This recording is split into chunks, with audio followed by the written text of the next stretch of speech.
Hang on, no. When she goes down, it's going to go that way, isn't it? Yeah. And she's going to squash me. So. Okay.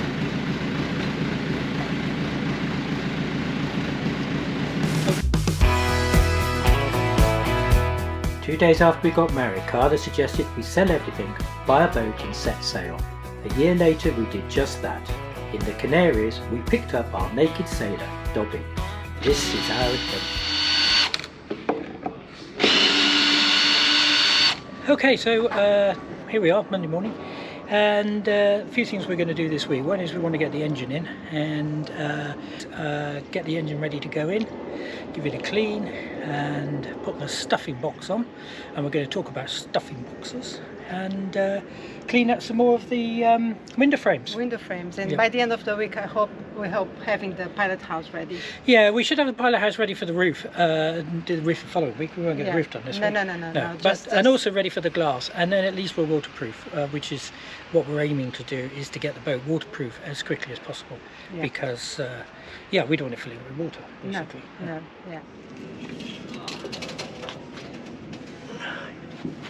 Before we start on this week's projects, we finish off the end room installation.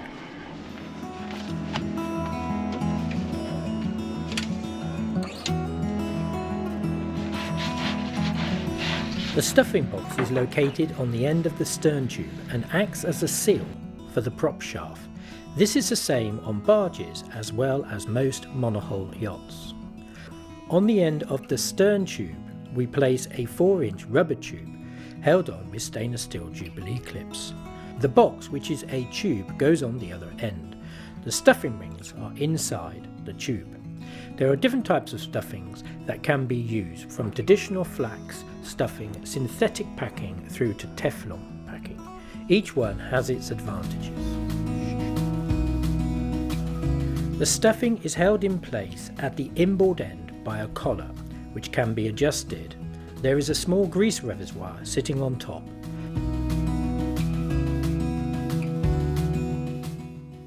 Pressure is applied to the stuffing by the bolts on the collar.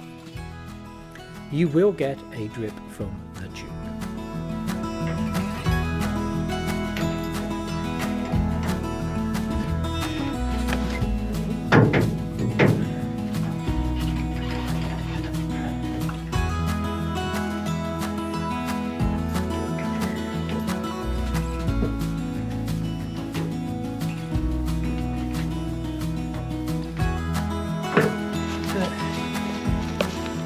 Prop. So what we have to do is make sure we've got it in about the right place.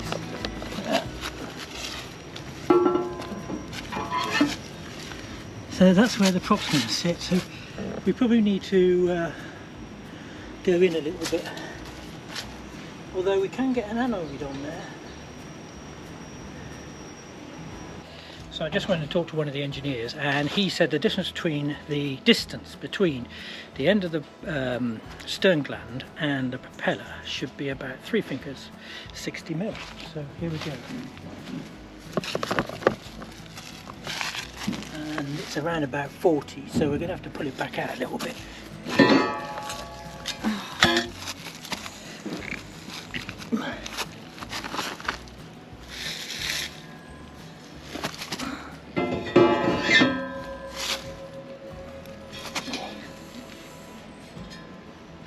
There we go.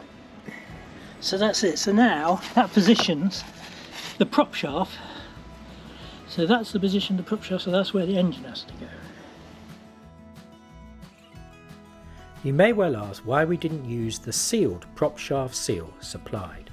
And actually you've got 2 collars, one on the outside and one a little bit further in, and they just rub against the prop shaft, and there's a little bit of lubricant water that goes in there to keep them cool and everything. But what Steve, the engineer here at the yard, was telling me was that over a period of time, these rings could wear, and also they could wear a little bit of a groove into the prop shaft. And what he basically said to me today was, if you're out at sea or crossing the English Channel or wherever you are and that starts to leak, there's absolutely nothing you can do about it. Whereas the old-fashioned stuffing box, which we've put in, which he recommended, you can just go down there, put a bit of grease in and tighten it up. So that's the answer. Pausing the video to give you time to subscribe to our channel. 70% of you guys are watching the videos without subscribing. Please help us to produce these free videos for you. Have you done it? Lovely. Let's continue the show. Thank you, everyone.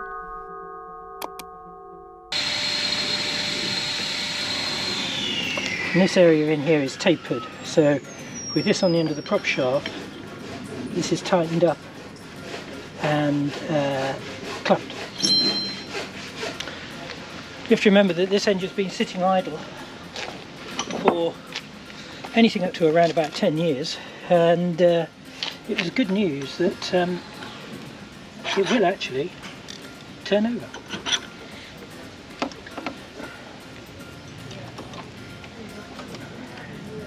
So that is really good news.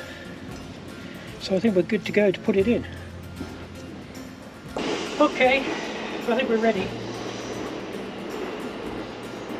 Doesn't look big enough, does it? The space. Must be.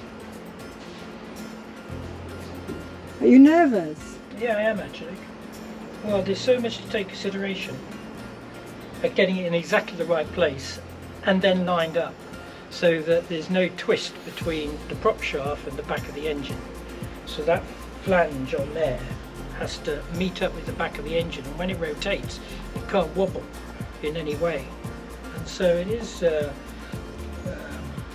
say nervous, but it is pretty complicated really, especially when you've never done one. So it's first time for everything.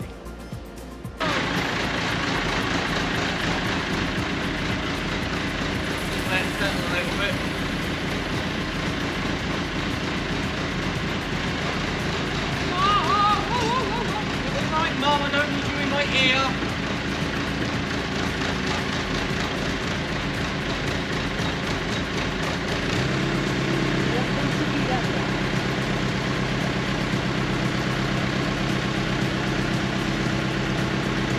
Okay, stop.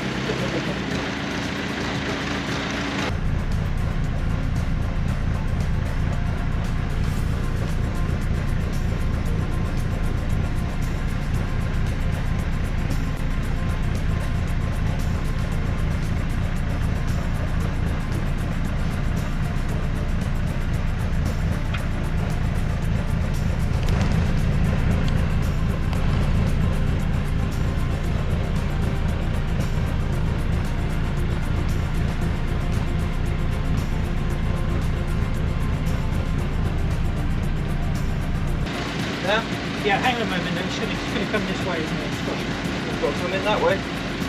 Hang on. No, once she goes down, it's going to go that way, isn't it? Yeah. And she's going to squash it. Okay.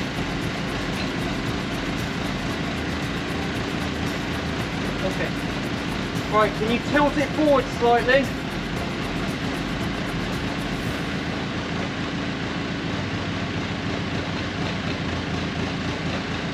Yeah, come on, keep tilting, keep tilting. Alright, down a smidge. You ain't got much, but we'll go down. I'm going. Come on. It's coming.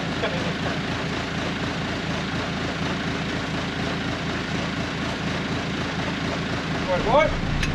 Right, jib in.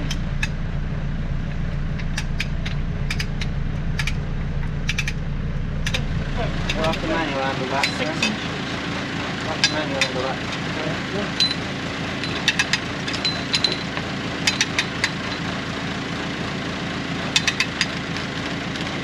Stop.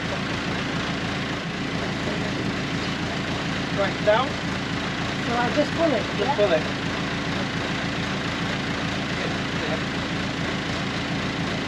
Again? Yeah, there you go.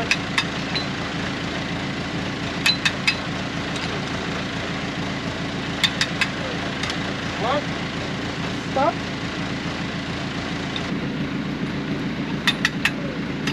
One. Stop. Yeah, okay. We'll keep on.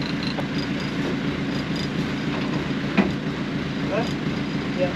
Alright. And down. It's me. Yeah. Down again. Alright, that's down. How's that looking? should go that way about 4 inches. It's not going to. No, not really. That's about as far forward as you're going to want to go. Well, how much is sticking out the back? So much? Might need a slightly shorter prop shaft then.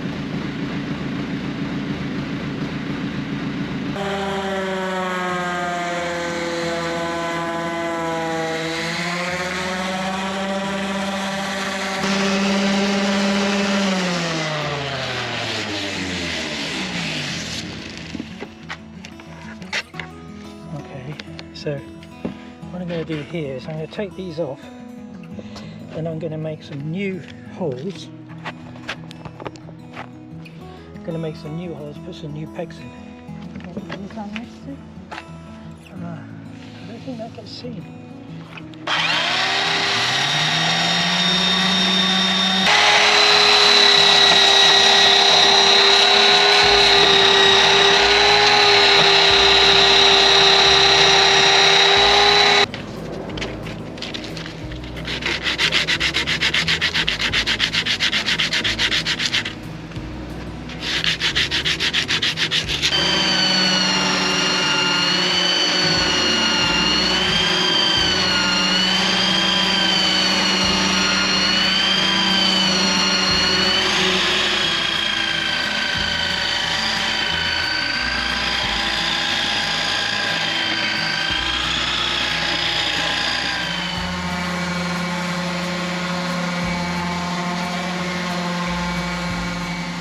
Just telling me bad news. He says I need to put 6 to 8 layers of varnish on the wood. Tell me it's not true, please. 6 to 8, possibly more. See, it depends how well you do the first coat. If you get the first few coats really well, you won't have to put some money on. But if you don't get the first few coats really well, then you'll be rubbing it down and putting more on. Even more, so you can't dress it.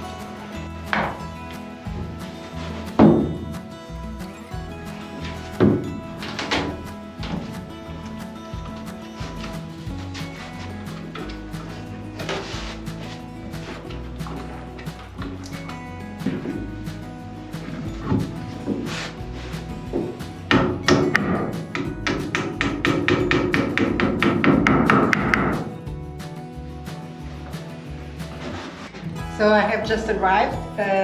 I'm exhausted already. It's the sanding. We have been sanding for 3 days, so my back is just, its muscles here is just hurting so much. But we still have a few things to sand, not too much. And then we're gonna start putting up the pilot house today. That's one of the jobs. The glass is coming today, so yeah, but we ask for someone to come and do the glass, put the glass in the windows, because otherwise it will take us too long, and we need to make the boat waterproof because it's starting raining a lot already. So we want to do that quicker. And yeah, another thing we're gonna do today is putting the final board on the engine room. The engine went in yesterday, it was really good. Everything was fine. Steve is the yard engineer, he's just down there with Simon checking the prop shaft, because it's gonna have to be cut a little bit because it's sticking out too much. But yeah, everything's going well, apart from being exhausted. And today is Wednesday, so we still have another 2 days to the weekend. But yeah, we have to work. We have to finish this boat. We have to do it.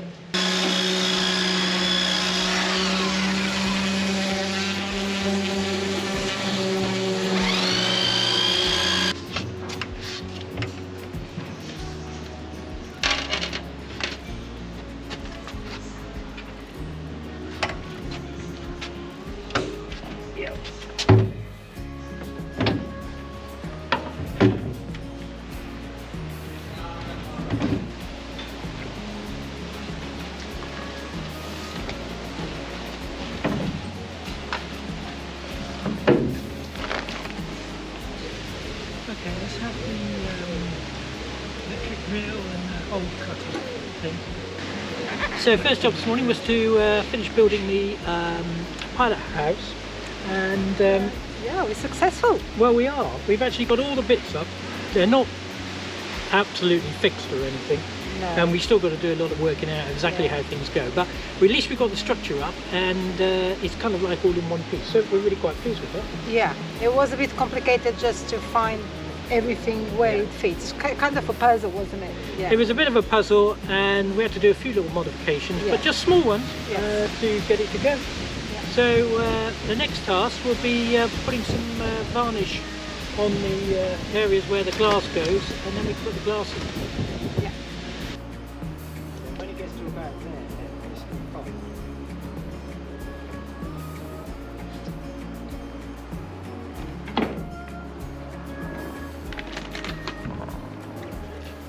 Go down. And that is quite heavy without even a glass in it.